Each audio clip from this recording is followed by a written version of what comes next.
Zwiere hoosbuien, lege temperaturen, wienhozen en de zinnen hebben kwalijk sjoen. Het wie een tige wisselvallige simmer en vooral heel wierd.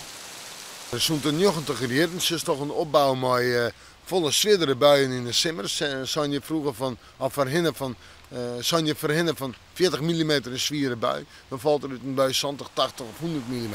En dat is een groot verschil.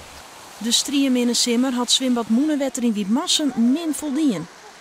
Nou, normaal zitten we 50.000 mensen. Dat is een normale gemiddelde simmer. We hebben wel simmers gewoon weer naar 62.000.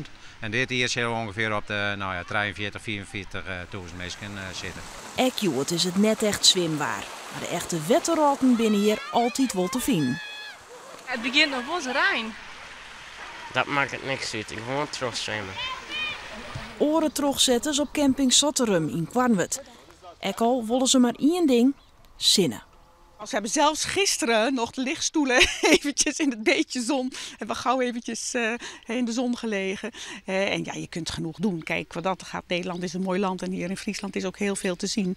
Alleen ja, een beetje zon maakt het toch altijd wel wat aangenamer. En daarom rint het nou net echt storm op een camping. Het voorseizoen weer prachtig, maar de simmer nou is vanzelf helemaal niks. We hebben dit hele terrein, de hele bouwvak en binnenvakantie leeg gehad. Even verderop op camping De Hallepoorten in Makkum gaan de zaken eens wel goed. Nou ja, wij hebben een hoop service hier. Wij zitten op de Islamar. Die komen sowieso. Die houden van de wind. Dan ben je natuurlijk in hun element.